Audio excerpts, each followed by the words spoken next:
this second um, new Moon Missives newsletter. And we just thought could be really lovely to highlight a current project from the greater, legacy projects and community. And since you have this very wonderful new project and you have this new offering, I figured this would be a perfect opportunity to have you show us, celebrate, highlight it. And yeah, so thanks for being up for that. Thanks for inviting. My pleasure. And maybe in the kind of getting to know Chaitali, if you might start just with a little bit of background context of your journey into Schumacher, that led to this. Is it just a brief recap of like how, the program and your experience and yeah, your relationship with Schumacher College in brief. Mm. Okay. So Yeah. yeah, I will just start and I trust that this is the right thing to speak. Exactly. Yeah, I was studying bachelor's in architecture, and until then everything was all normal, like how normal it is for any person living and growing up into the city. And during my bachelor's, I had this very incredible opportunity to intern up in the Himalayas for 6 months, and that place was very much similar to that of Schumacher, but comparatively a small scale kind of school or place. And that was the time when I had the very first time experience of, that the experience of knowing that life can be lived in so many ways and what it really means to be alive, what it means to really have the sun rising every day and setting every day, and how it affects us. What is our relationship with the mountains, with the snow, and everything? So, that for me was a very life-changing moment. And I was grateful to have teachers and co-interns along with me in that journey who have guided me. And one of those co-interns was then going to go and study at Schumacher. So Schumacher was there in my mind ever since. But then I had to come back and finish my bachelor's degree, and I did that. And then I had an experience of working on permaculture farms in the south central of India and also in the state where I was born and brought up in Maharashtra. And during that time was also the COVID time. So I was in a very interesting place where I moved from working in mainstream, like kind of architecture, to understanding the other systems of being alive, like farming, cooking, what it means to cook in a community kitchen, starting an enterprise for dairy, all of those things. So I could really see the interconnections between all the systems of being alive, and I felt that that was the correct moment for me to study ecological design thinking. And I applied, and then, yeah, my journey at Schumacher College thus began. And it was another very eye-opening or so, it was a very warming journey. Being in Schumacher almost felt like a hug, which I didn't want to let go of while I was leaving Schumacher. Such a warm hug.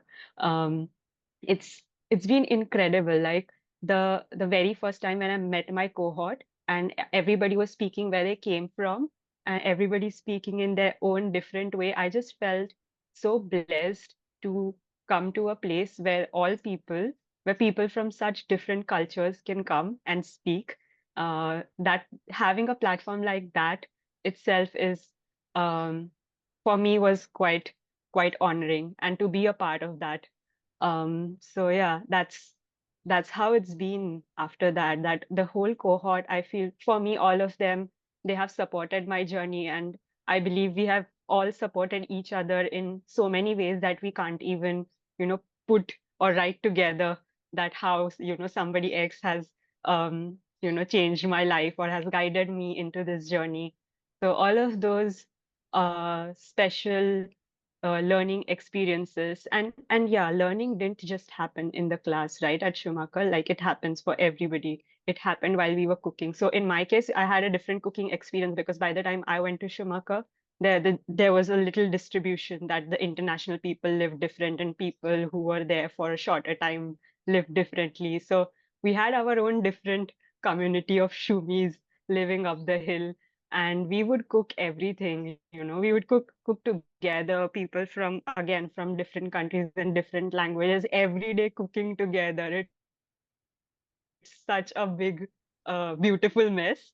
And to cook and eat together so many different things together when we do not have a place also to eat together. So trying to deal with these challenges, we were actually putting ecological design thinking in practice while we were studying it. So it was another very heartwarming experience to deal with the challenges. Yeah, it's been incredible. And now after leaving Schumacher, the time when I had to start coming out of Schumacher, I believe that it was never coming out of Schumacher, although physically it was. But the more I was going away, the more I realized that I'm not still, away from Schumacher, because until now, daily, there's not one day that I do not speak to a Schumie. So I feel that I'm still very much connected. I'm still in Schumacher in some ways. Yeah. Um, I'm wondering, you're saying you keep the Schumacher and Schumie community close, maybe daily even, and what's that been like? You did your dissertation, and maybe you could just touch on that a little bit, what your dissertation led to, and what it's looked like since then. Hmm. Yeah, how it's all led to Land Insight. Hmm.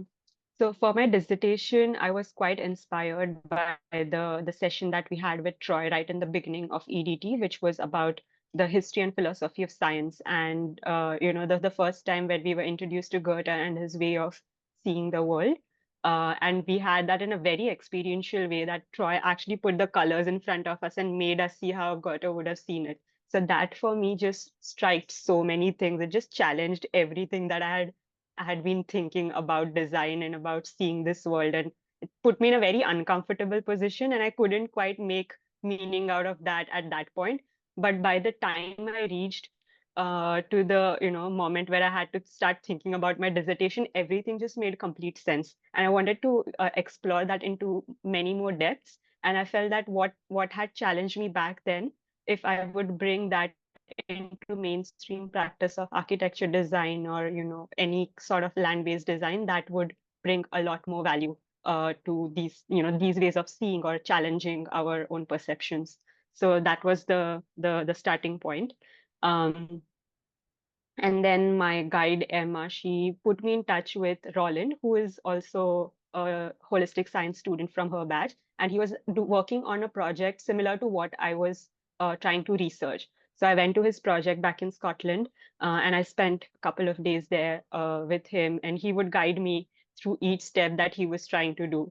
And being on that place and walking in the place, and there was a different sort of, the land came to meet me. It felt like that I did not go to meet the land. It showed me its unique character just by being there and being very present to myself, that I could understand what are the characteristics of that land. And the spirit then uh formed its way through the physical characters to you know to me to think what could be the next design decisions that I would take to respect that spirit of place.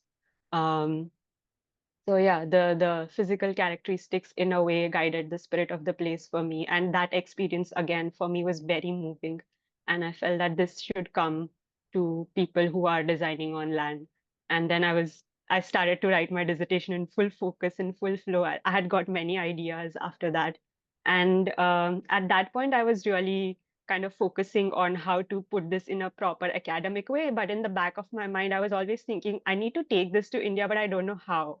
And then after, coming out of Schumacher, when there's so many things happening in life, there's I went to Dehradun, where Satish was there for his short course along with Vandana Shiva in her university.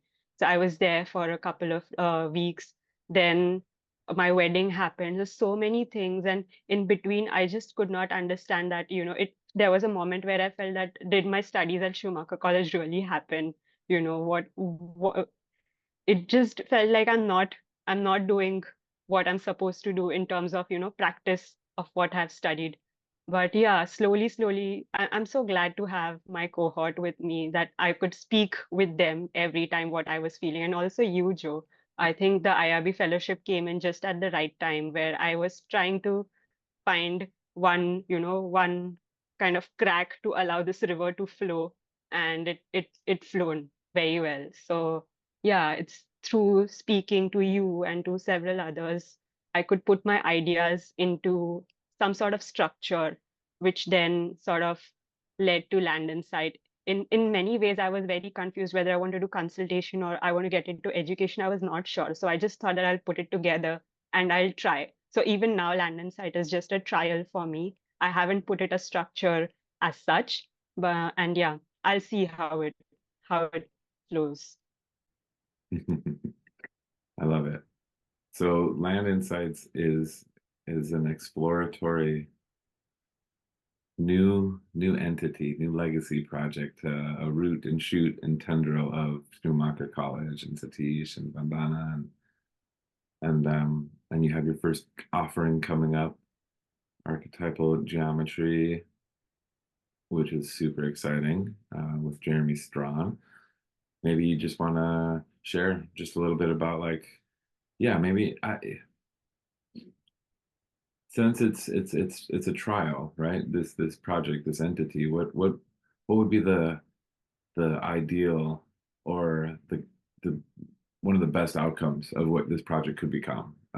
First maybe just speaking to this first archetypal geometry workshop, but let's say what does Land Insight look like in 5 years? To speak about archetypal geometry, the first time that I heard about it was also when I was studying at Schumacher, and there was an online short course which was going to start along with Troy and Jeremy, and I was very interested. So I started, I signed up for the course and I was doing that course. And during that course, I had a very sort of again challenged my perceptions of thinking that there was one very simple exercise of drawing parallel lines, and while doing that exercise Jeremy guided us in a way that that in the end of that exercise I realized that parallel lines are not really parallel, that I was told in school that parallel lines never intersect but when I drew it in its very natural way, I found out that the parallel lines meet each other at infinity. And that was such a mind blowing, you know, I don't know what to call it, revelation or experience or understanding. And I felt that was so powerful that how can we, how was I brainwashed in such a way that I could not even allow myself to think in a different way, leave alone speaking about things. So now after that, I felt that even the fundamentals could be challenged, and that feeling was so powerful.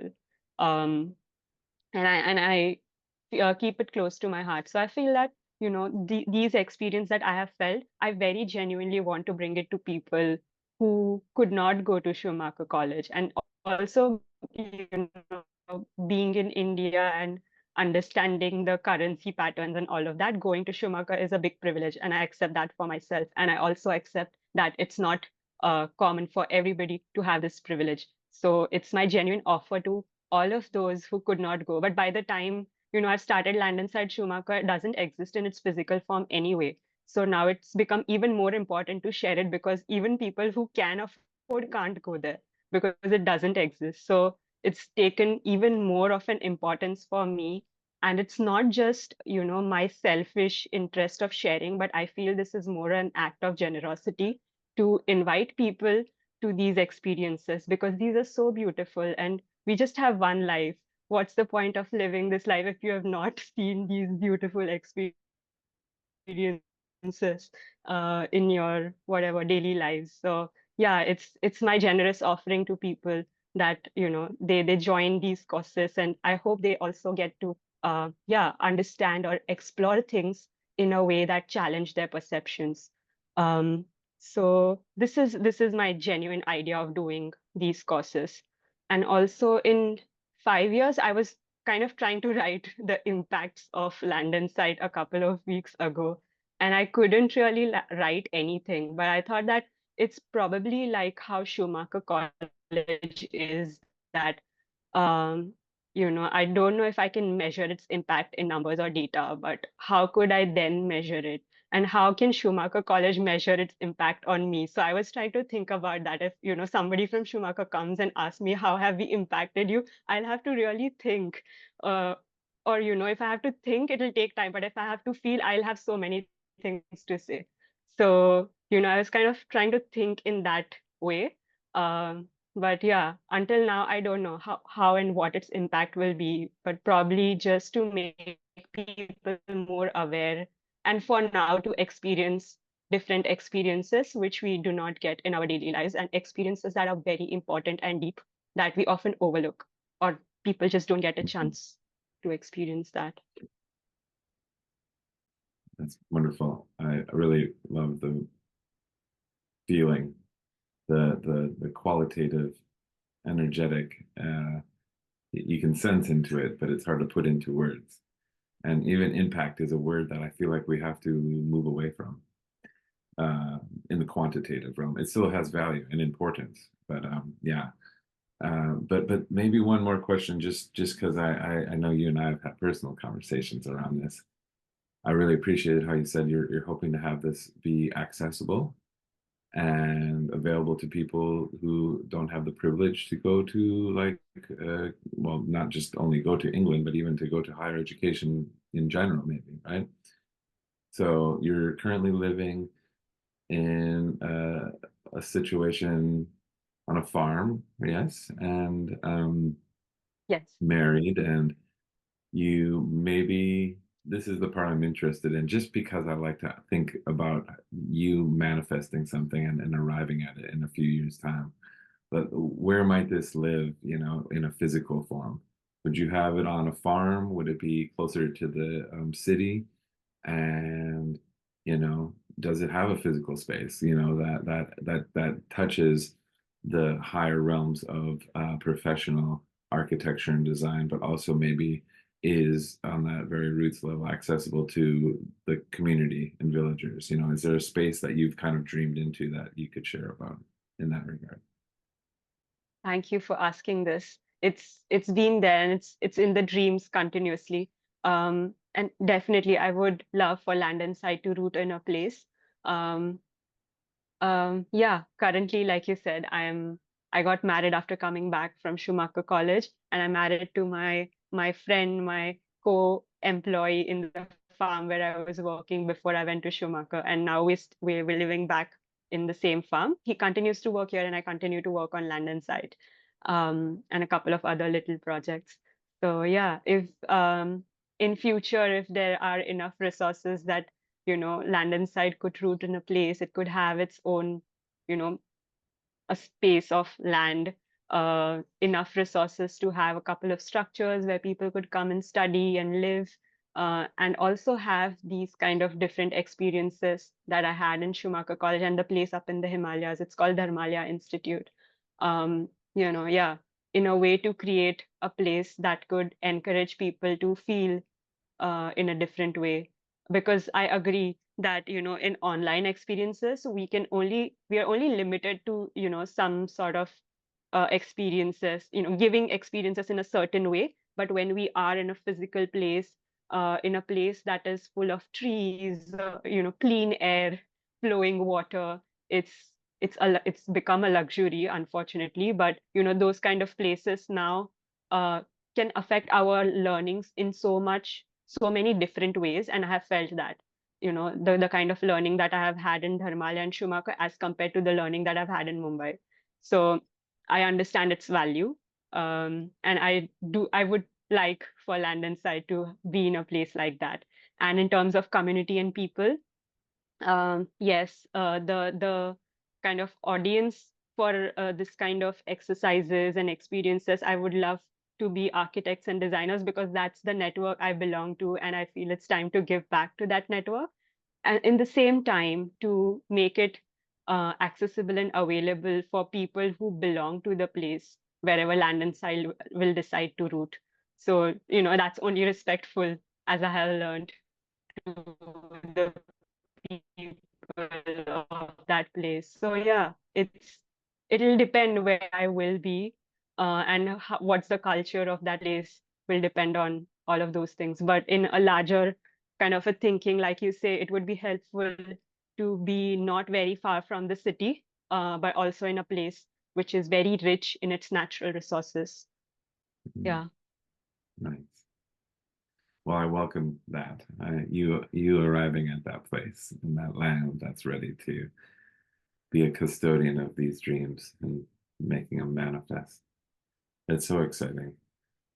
I'm very happy and excited to participate and play with you and, support the journey personally and through IRB.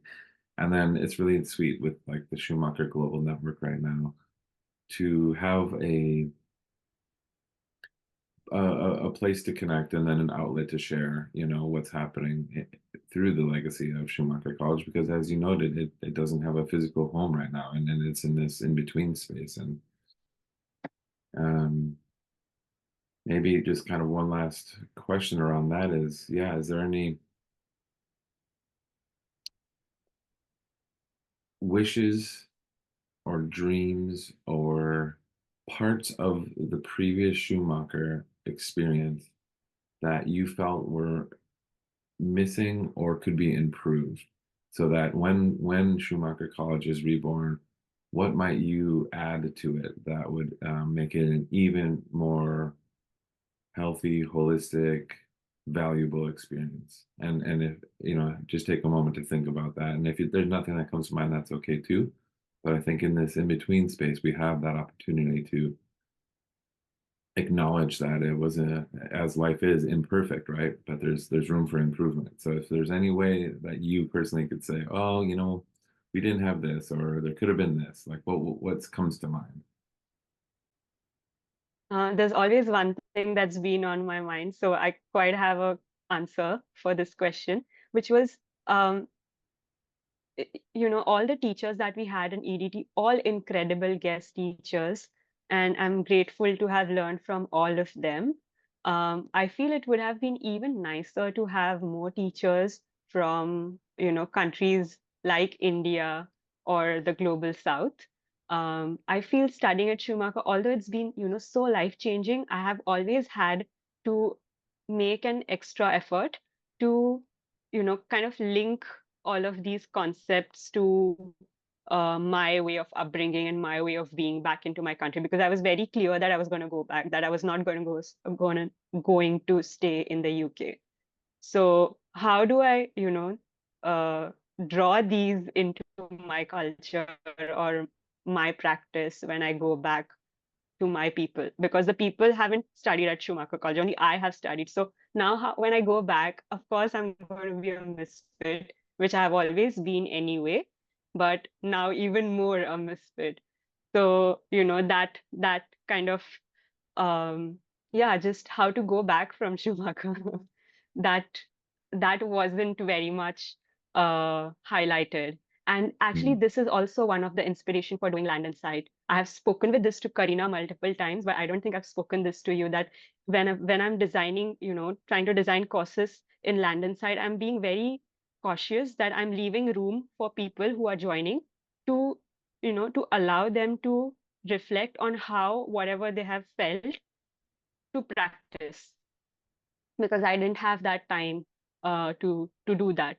And even though I say that I'm going to invite architects or land-based designers, probably there'll be other people as well who are not from these professional fields but are quite interested into these topics. So even for them to how do I have space and time and even the correct guidance to bring it back to their own practice. So even for the archetypal geometry course, in the end we are having one session where people have the time to reflect on what has changed in them and how will they bridge it to there. So land insight is also a bridge for me, from my studies in Schumacher College to my practice in India. And I was speaking to Sammy yesterday, and I realized that in the process of building this bridge, I have become the bridge. mm, that's beautiful. Yeah. I love it. I love it very much. Thank you for sharing. And I'm so excited to participate and learn some new things through that program. And I now I'm encouraged to connect deeper with Troy again. Troy Vine. He is Mm, such a sweet being, and he's working to bring holistic science as a program back, which is very exciting as well. And yeah, so that's very exciting, and um, this is so awesome. I'm just so so grateful that you're stepping into and embracing the bridge energy, and being, being it, because it's so needed right now. It is just so needed. And ideally, I mean, not even ideally, you now are one of the custodians and stewards of a global south perspective, context, and voice. You're doing it. So you have become what you're yearning for Schumacher to hold, yes, right? yes, And Elian Cohen and Bia, yes, like we have these South American, global South, various parts of the world that are here already, and so this makes my heart just swell that you now have that seed and legacy like sprouting forth in India. It's so beautiful. I'm inspired by you. You're amazing. So I thank you for your work and your dedication and love and care, and let's continue to play together and support each other however we can. And yeah, this is just so wonderful. I'm like literally welling up with tears because I'm just like, oh, this is what we need.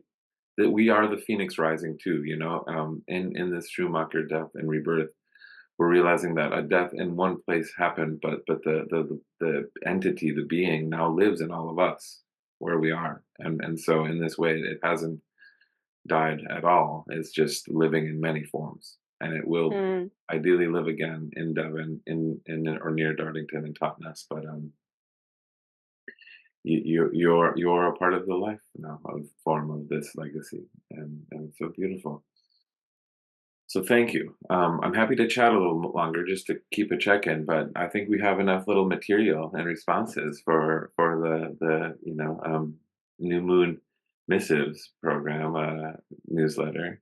And I'll probably just put I don't know how much all of it was juicy and wonderful, so I might share almost all of it if people wanna see it, but maybe I'll grab just a couple of your clips to, like, have as, like, a little, thing to share in the, directly in the newsletter, but, like, on YouTube or whatever in our channel. And, yeah. Do you have any other questions or thoughts or ideas, independent of or for sharing more publicly? mm, mm. Just for our general check-in in life and progress of things. Just a lot of gratitude. I don't feel everybody gets this kind of start that I have got. It's very kind of you to offer, even the Zoom platform for me to just start, Jeremy to trust when there's nothing that I can offer to him to design a complete course, people who are trusting this work and trusting that, good things need to be done. Karina, Perengwar, all of them trying to support me, trying to also not just, come and teach, but also, inviting me to facilitate what I can in my own unique ways. So I feel it's a complete blessing, and I just have a lot of gratitude for this kind of larger community that we have. Mm. Me too. Me too. So much gratitude. It's so beautiful to see our reflections, our different reflections, but reflections of our heart and care, that head, hands, and heart ethos, soil, soul, society, all these things. It's just within us now. We are a part of it. We get to be of service to that in our own ways too, which I think is Satish's mandate, go forth and just do it. He says, he's like, and you're doing it, and so am I trying in different ways. And And I like that we're doing it together. I think that's really the thing that I see the most exciting about the whole Schumacher Global Network, and like the opportunity for it to be a very uh, dynamic and richly collaborative space, but it also like to support each other, maybe just with seeing each other, but that there's, this is something I feel like never fully manifested at Schumacher College as well, that there wasn't like an exit into a container and a space for us to carry forth that seems like we're helping shape that, and it's just so I just am so grateful that it's taking shape, and that there's energy, there's energy between us and between many of these other projects, and who knows when the new college will arise in Devon, but we have things that we can point to and touch and experience together that are still embodying the Schumie spirit. So it's so beautiful. I'm really, really, Yeah. again, grateful for you. And I'm continually inspired by you. I'm like, oh man, you're just doing it. You're doing it. And you're being it. So beautiful. Thank you. Thank you very much. Thank you. Ah, well, this is Thank the you, best Joe. beginning to my day I could have hoped for. Little conversation with a friend, colleague, person I look up to. You're awesome. So yeah. Yay. Yay, yay, yay. Thank you, Joe. Thank you. I Mm, mean, all of this inspiration, I think it comes from, you and several others. So yeah, it's all reciprocal. yeah, Reciprocal. Yes. yeah, yeah. Absolutely. And you're welcome as much as I can say that. It's like I just want to go back to thank you too, because it's such a flow state of just the swirl. I'm like, yes, but thank you. You're helping me feel energized, It's like, so yeah, it's so beautiful, we're there's a lot of really scary unknowns, anxiety, confusion, the nine various tipping points of the, our ecosystem, and all these dynamics that we just see losing their integrity or stability. And I don't really think that humanity is in a position to solve or fix these things at this point. But I also really feel very good and comforted by us at least saying we see them, we acknowledge them. Here's our little personal and collective effort to try to not make them worse, make what we humans, animals have participated in up to this point to result in the state of things in the more ecological Gaian, earth level sense. Because I can't say I'm convinced us humans really can fix what we've done at this point. I don't know, but if we can get into these better relationships with the rest of the living earth, humble down, slow down, find that space for community connection, for sensing into, no matter what happens ecologically, I think that will be such a gift to all of us humans, that we can experience things with our fellow, multi-species beings, the plants, the birds, the land. That I think is the most important thing to me, is to be in better relationship with the rest of this living world. And I think that's what I'm just seeing in Land Insight again in your journey. It's like, as long as civilization, society, whatever we're calling the human focused part of it exists, your contribution through Land Insight is allowing other humans to get back into those relationships with place and time and space. And that to me again is so encouraging and so very inspiring. So thank you, gentlemen. Thank you so much. I'm so grateful. Okay, well, I'm going to put these words together, and maybe some video clips, or maybe just one long video clip if it feels right. But let's carry on. I'll include a little, promo to this upcoming course, which is so beautiful. And I will obviously on a Thank you. personal level help ensure the Zoom links are all secure for you, and have the link for all that. And yeah, let's go forth and do and be as best as we can in the love and care and kind ways. This is my favorite expression of late is caring is cool. This is like Caring is cool. my thing that we let us care. Let us care. Caring is the coolest Mm, thing we can do. Just be caring beings. And yes. you are one of those caring beings. And you are cool. Thank you, Joe. Ah, thank you, Chaitali. Thank you for this invitation. I'm so, yeah, I'm, yeah, touched. Thank you. Hmm. You're welcome.